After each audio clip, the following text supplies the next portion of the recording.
Senhora presidente, são tantos presidentes aqui reunidos nessa mesa. Senhora presidente, senhores presidentes, senhores senadores.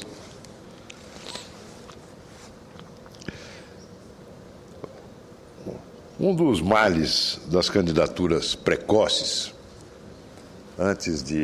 lançadas antes da hora em que o eleitor começa a se interessar pelo processo eleitoral, é, para quem está na oposição, a necessidade premente, em grande parte gerada pelos seus correligionários, de gerar fatos políticos. O que é uma dificuldade imensa, porque a política não é um picadeiro onde é preciso produzir espetáculos permanentes. Mas para quem está no governo, o lançamento de uma candidatura precoce antes da data da eleição, num contexto de reeleição, leva à confusão inextricável e prejudicial ao desempenho da própria administração entre propaganda eleitoral e realização. Nos dois casos, corre-se o risco de se ver na situação de falar demais. E nessa situação, dizia o imortal Sérgio Porto, conhecido também como Stanislau Ponte Preta, quem fala demais acaba dando bom dia para cavalo. A presidente Dilma, que já está em marcha batida na sua campanha de reeleição, vem cada vez mais embalada talvez pela desenvoltura com que o presidente Lula volta a ocupar a cena política. Cada vez mais, Sua Excelência, a presidente Dilma, confunde as bolas. Campanha de reeleição com administração. Caso exemplar dessa confusão e dos males que ela traz foi a última reunião do Conselho Econômico e Social, em que a presidente Dilma participou. Registro que das 9 reuniões realizadas por esse conselho, também chamado Conselhão, onde participam empresários, dirigentes sindicais e intelectuais, a presidente Dilma participou de 3. Nessa última, ela perdeu uma oportunidade maravilhosa, senhor presidente, a oportunidade de discutir com as pessoas presentes, pessoas de altíssima qualificação e representatividade, discutir com essas pessoas e ouvir o seu conselho, pois é disso que se trata, um Conselho de Desenvolvimento Econômico e Social, sobre os problemas que afetam o nosso país, sobre os problemas que afetam não a sua administração, mas que afetam a vida do povo brasileiro. Ao invés de travar essa discussão e ouvir os bons conselhos, até para rejeitá-los, se fosse o caso, ela engatou uma marcha batida na velocidade de campanha para, mais uma vez, apropriar-se, ao fazer a campanha de reeleição, de realizações que não são suas, e de usar a presidência da República para atacar os adversários políticos, ou aqueles que ela supõe aqueles que serão seus concorrentes nas próximas eleições. Os seus concorrentes mais evidentes, porque há alguns concorrentes que ela teme que ainda não são tão evidentes assim. Ora, o momento dessa reunião, senhor presidente, exigia uma outra conduta, uma conduta mais sóbria, mais contida. Porque, afinal de contas, essa reunião ocorreu na véspera da divulgação de um dado absolutamente constrangedor e preocupante, que é o dado sobre o crescimento econômico do Produto Interno Bruto no Brasil. 0,9% no ano passado. Vejam, Vossas Excelências, o governo havia previsto fechar as contas com 1,6% do PIB, coisa que a presidente Dilma classificou e lamentando como um pibinho. As agências ou as consultorias, aqueles que têm por profissão prospectar o ambiente econômico, previam 1%. Pois veio abaixo de 1%, 0,9%. Na América Latina, talvez nós estejamos apenas atrás do Paraguai. Nós estamos atrás dos Estados Unidos, nós estamos atrás da África do Sul, da Arábia Saudita, da Venezuela. Da Venezuela, que está sem governo, com o presidente moribundo, a economia inteiramente desorganizada. Nós estamos atrás da Malásia, da Polônia, o Japão que há muitos anos vinha se arrastando numa letargia econômica, cresceu mais que o Brasil, praticamente o dobro do crescimento do Brasil, 1,9%. Esse é um tema que merecia, sem dúvida nenhuma, reflexão da presidente na plateia que ela reuniu.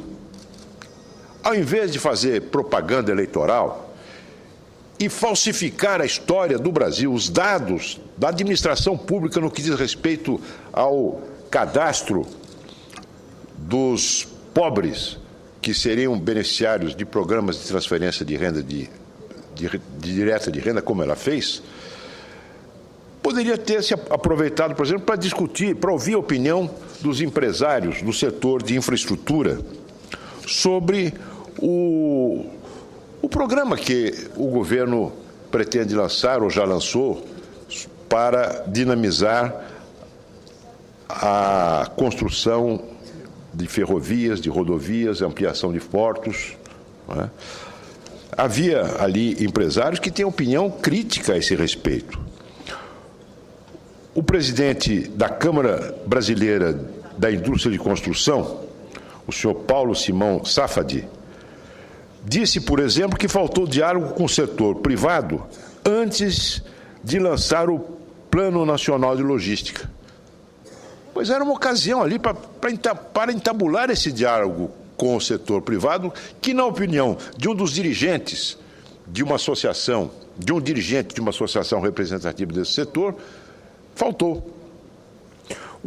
Paulo Godoy, que é o presidente da Associação Brasileira da Infraestrutura e Indústria de Base, a ABDIB, que não é uma organização sindical dessas vinculadas ao sistema sindical brasileiro, que vive da contribuição patronal. Não, é uma associação independente. Segundo Paulo Godoy, o governo teria que fazer mais mudanças para atrair os investidores e até mesmo o financiamento dos projetos de desenvolvimento pelo setor financeiro privado. Por que não perguntar ao senhor Paulo Godoy que incentivos, na sua opinião, na opinião da ABDIB, seriam necessários para atrair mais e mais investimentos nessa área, uma vez que a capacidade de investimento do setor público, não apenas do ponto de vista financeiro, mas do ponto de vista operacional, está esgotada. Está esgotada. Já se viu que o governo teve que fazer malabarismos contábeis para poder apresentar um superávit primário. O limão está espremido. Não dá mais. É preciso realmente atrair o setor privado, né, rompendo dogmas ideológicos do PT. Perdeu-se a ocasião de discutir com esses empresários o que fazer. O governo submeteu ao Congresso a medida provisória que trata dos portos. Dar mais competitividade aos portos privados, ditos privados, que são portos que integram a cadeia produtiva de um determinado ramo ou sob o comando de uma determinada empresa, permitindo a eles operar cargas de terceiros. Aliás, retomando um projeto que havia sido apresentado no Senado pela senadora Cátia Abreu, que foi bombardeado pelo governo na Comissão de Assuntos Econômicos e que agora o governo, voltando atrás, resolve encampar. Parabéns ao governo. Mas, ao encampá-lo, introduz, na medida provisória, elementos que são, para dizer o mínimo, altamente polêmicos. Eu não me refiro à questão da mão de obra, que está gerando tanta celeuma no mundo sindical. Mas eu diria que o governo perdeu a oportunidade, ao baixar essa medida provisória, de eliminar os entraves burocráticos que são, em grande parte, responsáveis pelo atravancamento dos nossos portos, pela dificuldade da operação de carga e descarga, movimentação de cargas nos nossos portos. O governo, nessa medida provisória, promove uma centralização absurda, um retrocesso no modelo de gestão dos portos, esvaziando inteiramente a competência dos órgãos gestores regionais que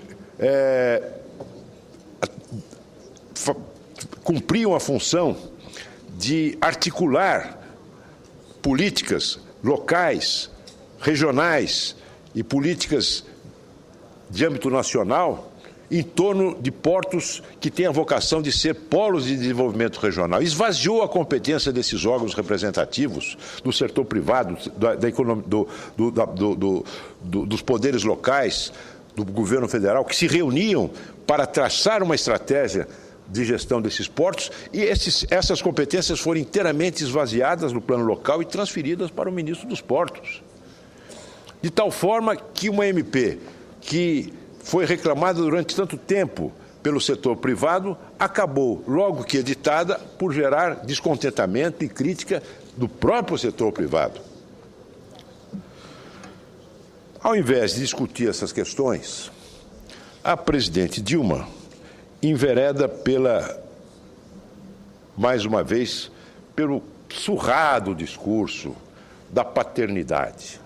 Quem começou isso, quem começou aquilo, para novamente desfiar a ladainha de que nós não herdamos nada, nós construímos tudo, fazendo tábula rasa de 500 anos de história do Brasil. O alvo dessa vez foi o cadastro único dos programas sociais, que foi criado pelo presidente Fernando Henrique em 2001. E a presidente chegou no seu discurso a destrambelhar-se. Essa que é a verdade. Quando disse raivosamente, ela saiu com a seguinte pérola: é conversa que tinha cadastro. Veja que bela linguagem, que linguagem elevada, presidencial. É conversa que tinha cadastro. Senhora presidente, desculpe, não é conversa que tinha cadastro. O cadastro existiu concretamente e cadastrou em apenas 1 ano e meio mais de 9 milhões de pessoas, mais de 9 milhões e 300 mil pessoas, melhor dizendo, de famílias beneficiárias de programas como Bolsa Escola, senador Cristóvão Buarque, Bolsa Alimentação, Auxílio Gás, Erradicação do Trabalho Infantil e Agente Jovem. Enquanto isso, o PT, em 10 anos, cadastrou a outra metade. Quer dizer, por que jogar fora todo o esforço que se fez no governo anterior só para dizer que começou tudo no governo do PT? Sem a operação, o trabalho do presidente anterior, do governo anterior, que cadastrou 9 milhões e 300 mil famílias, nós não teríamos hoje o cadastro de 19 milhões e 500 mil. É óbvio. O governo do PT fez metade, o presidente Fernando Henrique, o governo Fernando Henrique fez a outra metade. A senadora Lúcia Havana teve uma participação importante na construção desse cadastro único, né? De modo que o que houve foi uma continuidade, uma soma de esforços, senhora presidente, com uma mudança importante, que eu acredito que foi realmente importante, foi a unificação desses benefícios, sob o nome de Bolsa Família. Agora, também com um retrocesso conceitual e prático, é que o governo atual abandonou o critério numérico, o critério de renda da conceituação de pobreza utilizado anteriormente ao governo Lula, e que foi utilizado, inclusive, aqui no governo Cristóvão Buarque. A renda de corte era meio salário mínimo per capita. Aqui o senador Cristóvão Buarque, da Bolsa Família, né? A Bolsa Escola, meio salário mínimo per capita para definir quem era pobre.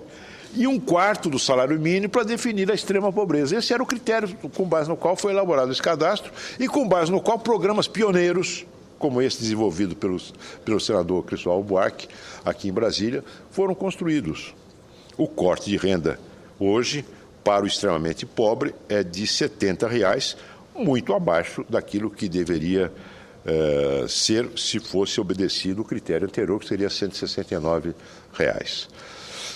Agora, eu vou apresentar, peço a Vossa Excelência, senhor presidente, que me permita acrescentar ao meu discurso matérias de imprensa na íntegra, que cito resumidamente agora, para refrescar a memória da Presidente da República. Agência Brasil, 13 de 7 de 2002, 13 de julho de 2002. Cadastro único simplifica acesso a benefícios sociais. Foi noticiado aí, o que estou repetindo agora. Não é? Mais de 9 milhões de famílias brasileiras com renda de até R$ 90,00 por pessoa têm direito a participar de programas de assistência social. Isso significa que quase 40 milhões de pessoas poderão ser beneficiadas, etc, etc, etc. Para simplificar o acesso dos cidadãos a esses programas, Bolsa Alimentação, Bolsa Escola, Programa de Erradicação do Trabalho Infantil, para simplificar o acesso do cidadão a esses programas, foi criado o Cadastro Único. Aqui.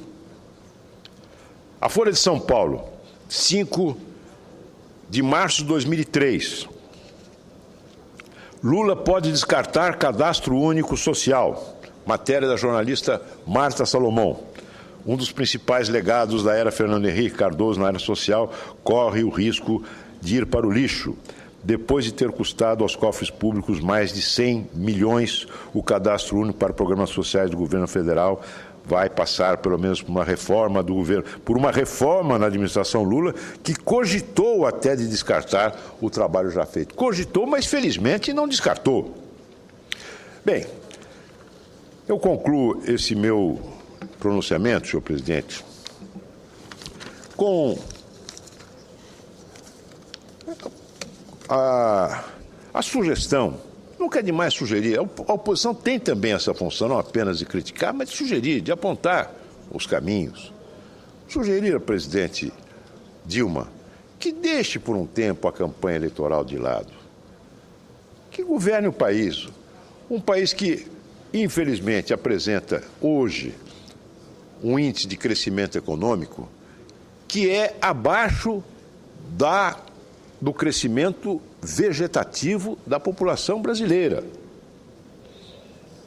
Portanto, nós estamos caminhando para um cenário de redução efetiva da renda per capita, conjugado com uma inflação que teima a sair de controle.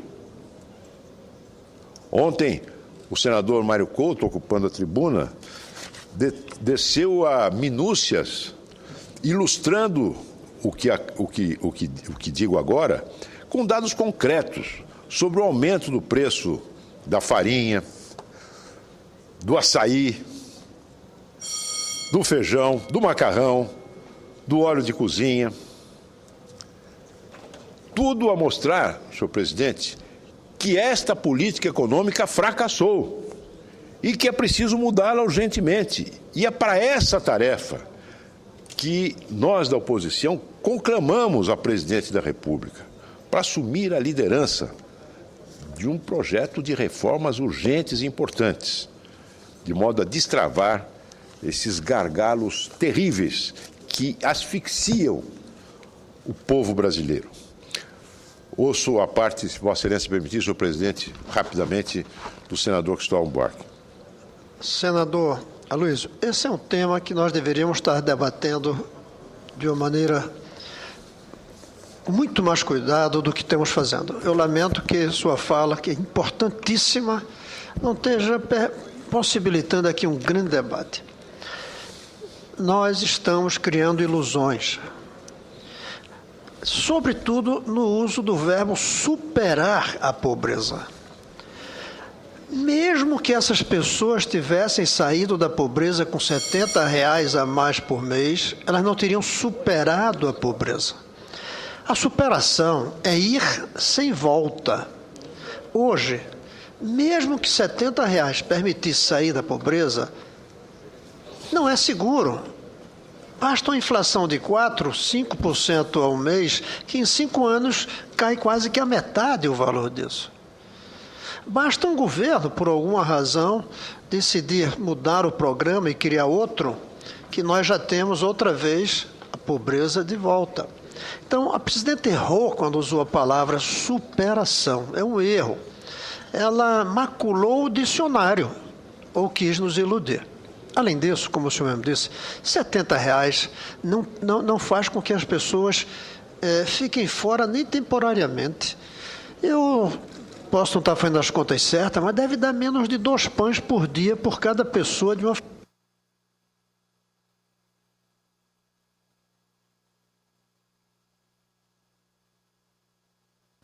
pouco tempo. É 1 a 2 pães por dia para uma família de 5. Então, nós precisamos levar mais a sério o problema da pobreza no Brasil. E, finalmente, tem uma prova de que as coisas não estão bem. É o governo comemorar o aumento no número de pessoas com Bolsa Família. Se o programa fosse bem, a gente estava comemorando a redução dos que necessitam e não comemorando o aumento tantos anos depois do programa implantado.